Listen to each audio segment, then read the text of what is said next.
गोटे चैलेंज आपण नेबे केवल 21 दिन पाई 21 दिन पर्यंत चीनी आदौ भी आपण खाइबेनी आउ 21 दिन पर देखिबे कौन हेउची 21 दिन पर्यंत जितेबेले चीनी को आपण बंद करती आउ तापरे गोटे चमत्कार हो जाए आपण शरीर रे आपण चर्बी कटिबो आपण स्किन ग्लो करिबो आपण को एनर्जेटिक फील करिबो। तेबे केमिति एटा संभव हे पारिबो आजिर वीडियो पूरा देखंतु ठीक रे आपण बुझी पारिबे। जेतेबेले आपण अधिक चीनी खाती तो तार दुष्प्रभाव आपणक सब अंग पर्यंत पहुंची जाए।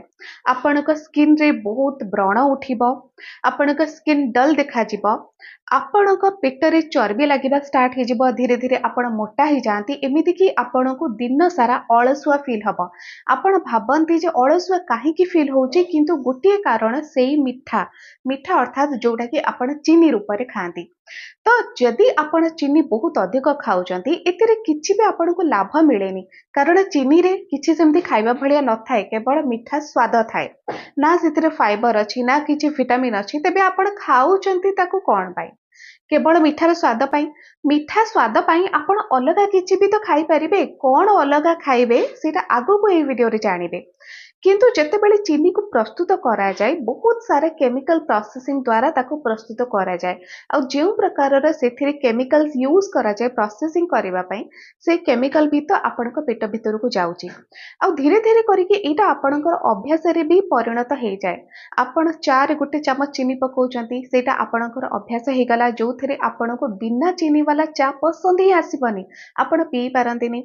आपनकर दिन को गोटे चॉकलेट खाइबार इच्छा जोटा कि आपनकर अभ्यास रे परिणत हो जाइछि ताकू छाड़ी देले आपण रही पारंतिनी। जेतेबेले चीनीटा आपणकर अभ्यास रे परिणत हो जाए बारंबार आपनको भोक भी लागे आ सेई भोक रे आपण जहा मिलिला ताकू खांती। आपनको बहुत अधिक भोक लागिले आपण कोन करिवे जोटा आपणक आखि आगरे पडिला जहा भी हेई थाउ आपण खाइबे। आपणक फ्रिज रे जति केक पडिथिबो खाइबे जति घरे बिस्किट थिबो खाइबे जति किछि भी अछि आपण ताकू खाइबे। तो ए जो चीनी रो अभ्यास रही फर्स्ट एटा को आपन को बंद करबा पई पड़ी जहा पई आपन को 21 दिन रो चैलेंज भली एटा को नबा को पड़िबो। 21 दिन जते बेले आपनकर फर्स्ट डे स्टार्ट हेउची तो फर्स्ट डे पाखुर आरंभ करी 3 दिन पर्यंत ए 3 दिन पर्यंत आपन को बहुत कष्ट लागिबो कारण आपन चीनी को बंद करचंती। आपन जति चा पिउचंती सेथिर चीनी पकेइबेनी मिठार स्वाद नाही तो आपन को भल लागिबनी मिठा आपनकर खाइबार इच्छा आपन को भल लागिबनी किछि भी आपन खाइ पारंते नाही मिठा गोटे खाते आपन को भल लगे तो मिठा छाड़ी देइचंती जेतेबेले आउ किछि आपन को स्वाद ही लागिबनी। फर्स्ट 3 दिन जेतेबेले बीती जिवो कष्ट हबा निश्चय किंतु बीती जिवो जेतेबेले सेही 3 दिनटा पळै जिवो ना तापर देखिबे धीरे धीरे करिकि आपनकर जेउ इच्छाटा थिला सेटा कमी कमी आसे। 3 दिन पर जेतेबेले अमिठा चा आपण पीबाकू लागंती 3 दिन पर आपण को लागिबो जे नाही किछि तो चा पी होचे बिना चीनी रे एते भी कष्ट नाही एते भी बेस्वाद भलिया किछि नाही। तो ए जो 3 दिनटा बीती गला आपणकर तापर धीरे धीरे करिकि आपणकर सेही अभ्यासटी कमी कमी आसे आ इथिरे बहुत सारा आपण को चेंज देखा जिवो। 3 दिन पर जेतेबेले 4 दिन स्टार्ट हे जिवो आपणकर 4 दिन रो ही आपणक शरीर रे आपण को चेंज देखा जिवो। आपणक स्किन ग्लो करिबो धीरे धीरे करिकि इंप्रूव करिबो आपणक शरीर एनर्जेटिक फील करिबो जे अलसुआपण आपणको सब बेले लागुथिला सेटा धीरे धीरे कमी जिवो। आ आपण देखिबे जे ता परे जेतेबेले आपण 4 दिन 5 दिन 6 दिन एमिति बीती चालुची धीरे धीरे आपणको ओजन रे भी तफात देखा जाउची आपणको पेटर चर्बी रे भी तफात देखा जाउची। जदि आपण प्री डायबिटिक स्टेज रे अछंती अर्थात आपणको डायबिटीज बॉर्डर लाइन रे अछि तो देखिबे इथिरे निश्चय आपणको डायबिटीज आहुरी 5-10 वर्ष घुंची जीव जदि आउ 2 वर्ष रे आपणकर डायबिटीजटा पूर्ण रूप रे बाहरी बार थिबो सेटा भी 5 वर्ष डिले हे जीवो आउ न भी हे पारे आ 5 वर्ष पर आपणको डायबिटीज न भी हे पारे। तो एमिति चेंजेस आपणको शरीर रे देखा जाए। टीन एज रे पिला मानकर बहुत अधिक व्रण हुए आउ सेटा को बयस व्रण बोली कुहा जाए किंतु सेही बयस व्रणटा को भी आपण किछि मात्रा रे कमे पारिबे जदि चीनीटा को टोटल आपण बंद करचंती। एमिति नाही जे आपण केवल चीनी जोटा आपण रखुचंती रोसे घरे सेटा को खाइले ही आपणक शरीर रे सुगरटा बढ़िबो। बहुत सारा खाद्य रही छी जेमिति कि बिस्किट रे भी तो चीनी पडुची आइसक्रीम तो बहुत सारा चीनी रे भर्ती जहाँ आपण कोल्ड ड्रिंक्स पिउचंती से सबुथिरे बहुत अधिक चीनी कोल्ड ड्रिंक रे कोन आपण को मिले किछिटा स्वाद पानी आउ चीनी आउ सेथिरे कोन अछि तो ଯେତେ ସବୁ ଚିନି ଯୁକ୍ତ ଖାଦ୍ୟ ରହିଲା, ଯେତେ ସବୁ ଚିନି ଯୁକ୍ତ ପାନୀୟ ରହିଲା, ସେଇ ସବୁକୁ ବି ଆପଣଙ୍କୁ କମେଇବା ପାଇଁ ପଡ଼ିବ। ଏମିତି ନାହିଁ ଯେ କେବଳ ଘରେ ଯେଉଁ ଚିନିଟା ଥୁଆ ହେଇଛି ସେଇଟାକୁ ହିଁ ଆପଣ କମେଇବେ। ଏ ସବୁ ବି ଚିନି ଯୁକ୍ତ ଖାଦ୍ୟକୁ ଆପଣଙ୍କୁ କମେଇବା ପାଇଁ ପଡ଼ିବ। ଆଉ 21 ଦିନର ଚ୍ୟାଲେଞ୍ଜରେ ଆପଣଙ୍କୁ ପୁରା ବନ୍ଦ କରିବାକୁ ହିଁ ପଡ଼ିବ। ତାପରେ ଖାଇବେ କି ନାହିଁ, ପିଇବେ କି ନାହିଁ କିଛି, ସେ କଥା ବି ଆଗକୁ ଜାଣିବେ 21 ଦିନ ପରେ ଆପଣ କଣ କରିବେ। ତ ଯେଉଁ 21 ଦିନର ଚ୍ୟାଲେଞ୍ଜ ଆପଣ ନେଇଛନ୍ତି ସେଥିରେ ପୁରା ଏସବୁ ଆପଣ ବନ୍ଦ କରନ୍ତୁ। ହଁ, କିଛି ପିଲାମାନେ ଏମିତି ଅଛନ୍ତି, ଏମିତିକି ମୋରି ସରାଉଣ୍ଡିଂରେ କିଛି ପିଲା ଅଛନ୍ତି ଯେଉଁମାନେ କି କହିବେ ଆମେ ତ ମୋଟା ହେଇଯାଉଛୁ, ଆମେ ଚିନି ଛାଡ଼ି ଦେଇଛୁ, ଆମେ ମିଠା କିଛି ବି ଖାଉନୁ। କିନ୍ତୁ ଯଦି ଦେଖାଯିବ ସେମାନେ ଆଇସ୍କ୍ରିମ୍ ଯେତେବେଳେ ଖାଆନ୍ତି, ବହୁତ ବଡ଼ ସାଇଜର ଆଇସ୍କ୍ରିମ୍ ଖାଇବେ, 10 ଟଙ୍କାର ଯେଉଁ ଆଇସ୍କ୍ରିମ୍ ମିଳେ ତାକୁ ସେମାନେ ଖାଇବେନି। ସେଟା କଣ ହବ, ସେଟା କଣ 10 ଟଙ୍କାର ଆମକୁ କେମିତି ଫୁଲଫିଲ୍ ଲାଗିବ। ସେମାନେ 70-80 ଟଙ୍କିଆ ଆଇସ୍କ୍ରିମ୍ ଏକା ଖାଇବେ, ତ ଏଥିରେ କେତେ ଚିନି ଯାଉଛି। ଆଉ ଏତେ ବଡ଼ ବଡ଼ ଆଇସ୍କ୍ରିମ୍ରେ ଏତେ ଚିନି ଭର୍ତ୍ତି ହେଇଥାଏ, ତାକୁ ସେମାନେ ଖାଇଦେଇକି କହିବେ କଣ ନା ଆମେ ଚିନିକୁ ଛାଡ଼ି ଦେଇଛୁ, ଆମେ ତ ମିଠା ଖାଉନୁ। ଆଇସ୍କ୍ରିମ୍ଟା କଣ ଖଟା ନା ପିତା, ତ ଏଇଟା ସେମାନେ ବୁଝନ୍ତିନି।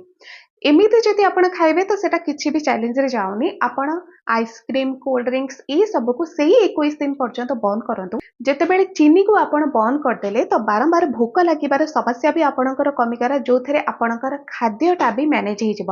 ଆପଣ ଯେଉଁ ଦିନକୁ 2-3 ଥର ଖାଆନ୍ତି ସେତିକି ଆପଣଙ୍କୁ ଇଚ୍ଛା ହବ ଖାଇବାକୁ, ଠିକ୍ ଟାଇମରେ ଆପଣଙ୍କୁ ଭୋକ ଲାଗିବ, ମଝିରେ କିଛି ବି ଖାଇବାକୁ ଇଚ୍ଛା ହବନି। ତ ସେଥିରେ ଓଜନ ଆପଣଙ୍କର ଠିକରେ ମ୍ୟାନେଜ ହେଇପାରିଲା। ବହୁତ ଅଧିକ ମୋଟା ହେଇଯାଉଛନ୍ତି, ଏମିତି ହିଁ ଆପଣଙ୍କର ଓଜନଟା ମ୍ୟାନେଜ ହେଇଯିବ। ଆଉ କେବେ ବି ଏଇଟା ଭାବିବେନି ଯେ ଯଦି ଆପଣ ଭୋକ ଉପାସରେ ରହୁଛନ୍ତି ତ ସେଥିରେ ମ୍ୟାନେଜ ହେଇଯାଏ, ଓଜନଟା କମିଯିବ, ଚର୍ବି କଟିଯିବ। ଦେଖନ୍ତୁ ସେଥିରେ ତ ଚର୍ବି କଟିବ, କିନ୍ତୁ କେତେବେଳେ କଟିବ, ଯଦି ଆପଣ ବହୁତ ଅଧିକ ଭୋକରେ ରହିଲେ, ବହୁତ ସାରା ଟାଇମ ଆପଣ କିଛି ଖାଇନାହାନ୍ତି, ପ୍ରବଳ ଭୋକ କଲା ଆପଣଙ୍କୁ, ତ ଆପଣ କଣ କରିବେ, ବହୁତ ଅଧିକ ଖାଇଦେବେ। ଯଦି କିଛି ନାହିଁ ତ କିଛି ଗୋଟେ ତ ଆପଣ ଖାଇବେ ଯୋଉଥିରେ କି ପେଟକୁ ଫୁଲ ଲାଗିବ, ଯେମିତି କିଛି ଗୋଟେ ଥଣ୍ଡା ପିଇଦବା, କିଛି ଗୋଟେ ମିଠା ଖାଦ୍ୟ ଖାଇଦବା। ତ ଏମିତିରେ କଣ ହୁଏ, ସେଇ ଚିନିଟା ଗଲା ଆପଣଙ୍କ ପେଟକୁ।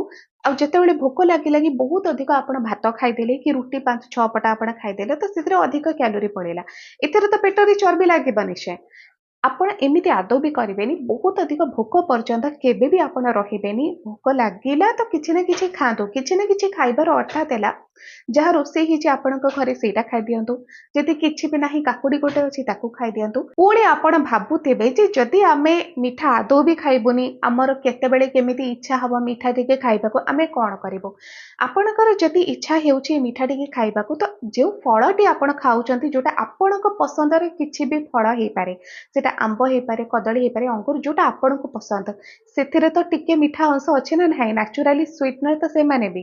ଆପଣ ସେଇ ଫଳରୁ ଗୋଟିଏ ଖାଇଦିଅନ୍ତୁ, ଆପଣ 1-2ଟା ଖଜୁରୀ ଖାଇଦିଅନ୍ତୁ, 1-2ଟା କିସମିସ୍ ଖାଇଦିଅନ୍ତୁ। ତ ଇଏ ସବୁ ଆପଣଙ୍କୁ ମିଠା ବି ଲାଗିବ, ସ୍ୱାଦ ବି ଆପଣଙ୍କୁ ଦେଲା, ଆଉ ଏଥିରେ ଯେଉଁ ଭିଟାମିନ୍ସ ରହିଛି ସେ ସବୁ ଚିନି କେବେ ବି ଦେଇପାରିବନି। ଆଉ ଯେତେବେଳେ ଆପଣ 21 ଦିନର ଏହି ଚ୍ୟାଲେଞ୍ଜକୁ କମ୍ପ୍ଲିଟ୍ କରିଦେବେ, ପୁରା କମ୍ପ୍ଲିଟ୍ କରିଦେବେ, ତାପରେ ଦେଖିବେ ଯେ 21 ଦିନ ପୂର୍ବର ଆପଣଙ୍କର ସ୍କିନ୍ କଣ ଥିଲା। ଯଦି ବ୍ରଣ ହଉଥିବ ତେବେ 21 ଦିନ ପରେ ସେ ବ୍ରଣ କଣ ହଉଛି, ଆଉ ସେ ସ୍କିନ୍ ଆପଣଙ୍କର କଣ ଦେଖାଯାଉଛି, କେତେ ଚେଞ୍ଜ ଆସୁଛି, ଆପଣଙ୍କ ପେଟର ଚର୍ବିରେ କେତେ ସବୁ ଚେଞ୍ଜ ଦେଖାଯାଉଛି, ଆପଣଙ୍କ ଓଜନ କେମିତି ନିୟନ୍ତ୍ରଣକୁ ପଳେଇ ଆସିଛି। ଆଉ ସବୁଠାରୁ ବଡ଼ କଥା କଣ, ଚିନି ଖାଇବା ଦ୍ୱାରା ଆପଣଙ୍କୁ ଯେଉଁ ଅଳସୁଆ ଫିଲ୍ ହଉଥିଲା, ବାରମ୍ବାର ଆପଣଙ୍କୁ ଭୋକ କରୁଥିଲା, ତ ସେଟା କମିଛି 21 ଦିନ ପରେ। ଆପଣଙ୍କର ଚିନି ଖାଇବାର ଯେଉଁ ଅଭ୍ୟାସରେ ଥିଲା ସେଟା ବି କମି ଯାଇଥିବ। ତ ଏଇଟା ହିଁ ଚ୍ୟାଲେଞ୍ଜର ଗୋଟେ ବଡ଼ ମକସଦ, ଯୋଉଟା କି ଏଇ ଯୋଉ ଚିନି ଖାଇବାର ଅଭ୍ୟାସକୁ କମେଇବା। ଚେଞ୍ଜ ଆସିବ, ଯାହା ଶରୀରରେ ଚମତ୍କାର ଦେଖାଯିବ ସେଟା ତ ଠିକ ଅଛି, କିନ୍ତୁ ଯେଉଁ ଅଭ୍ୟାସରେ ଆପଣଙ୍କର ଚିନି ଖାଇବାର ଥିଲା ସେଇଟା ହିଁ କମିଯିବ। ଆପଣ ଏତେ ଦିନ ଧରିକି ଅମିଠା ଚା ପିଇଲେ ତ ସେଇଟା ଅଭ୍ୟାସରେ ରହିଗଲା, ଆପଣଙ୍କର ଚିନି ଆଉ ଦରକାର ପଡ଼ିବନି, ସେ ଚାଟା ବି ଭଲ ଲାଗିବ। ତାପରେ ତାପରେ ଆପଣ ଚିନି ଯଦି ଖାଇବାକୁ ଇଚ୍ଛା କରୁଛନ୍ତି, ତେବେ ଗୋଟେ ଲିମିଟ ପଳେଇ ଆସିବ ଆପଣଙ୍କଠି। ଅର୍ଥାତ୍ ଆପଣ ପୁରା ଛାଡ଼ି ଦେଇଥିଲେ ମିଠା, ଏବେ ଆପଣ ଯଦି ଭାବିବେ ଯେ ଟିକେ ଚିନି ଖାଇଦିଅନ୍ତି, ତ ସେଇଟା ଯେତେବେଳେ ଚିନିଟା ଆପଣ ପକେଇବେ ଆପଣଙ୍କ ଚାରେ, ଆପଣଙ୍କର ମନେ ପଡ଼ିଯିବ ଯେ ଆରେ 21 ଦିନ ତ ମୁଁ ଛାଡ଼ି ଦେଇଥିଲି, କଣ ହେଇଗଲା, ବହୁତ ହି ଭଲ ଏନର୍ଜେଟିକ୍ ମୋତେ ଫିଲ୍ ହେଉଛି, ଚିନି ଟିକେ କମ୍ ପକେଇବି, ନ ବି ପକେଇବି ତ ଚଳିବ। ଆଉ ଯଦି ମନେ କରନ୍ତୁ ଆପଣଙ୍କର କିଛି ବି ମିଠା ଖାଦ୍ୟ ଖାଇବାକୁ ଇଚ୍ଛା ହେଲା, ଏମିତି ନାହିଁ ଯେ କେବଳ ଚାରେ ଚିନି ପଡ଼େ, ଆପଣଙ୍କ ଘରେ କିଛି ମିଠା ଖାଦ୍ୟ ବି ତ ତିଆରି ହେଉଥିବ, କ୍ଷୀରି ତିଆରି ହେଉଥିବ, କିଛି ବି ଆପଣଙ୍କ ଘରକୁ କିଏ ମିଠା ନେଇକି ଆସିଲେ, ତ ତାକୁ ତ ଆପଣ ନିଶ୍ଚୟ ଖାଇବେ। କୌଣସି ଖାଦ୍ୟକୁ କେବେ ଛାଡ଼ିବେନି, କାରଣ ମଣିଷ ଜୀବନରେ କିଛି ବି ଭରସା ନଥାଏ, କେତେବେଳେ କୋଉ କଥା, ସେଥିପାଇଁ ସବୁ ଖାଦ୍ୟ କିଛି କିଛି ଆପଣ ଟେଷ୍ଟ କରନ୍ତୁ। टेस्ट ही करंतु ताकू एमिति नाही जे पूरा भर्ती करिके खाए। आजिर वीडियो रे आपण जो 21 दिन चीनी बंद करिपार चैलेंज को जानिले आ तापरे कौन हम जानिले सेटा जदि आपण निजर लाइफस्टाइल रे मेंटेन रखुचंती देखिबे निश्चय आपणक शरीर चर्बी लागिबा कमी जिवो आपणक स्किन भी ग्लो करिबा स्किन रो बहुत सारा प्रॉब्लम कमी जिवो एमिति अनेक किछि फायदा आपणक मिलिबो। आजिर वीडियो जदि आपणक भलो लागिला चैनल को लाइक शेयर सब्सक्राइब निश्चय करंतु आज पे एतिकी।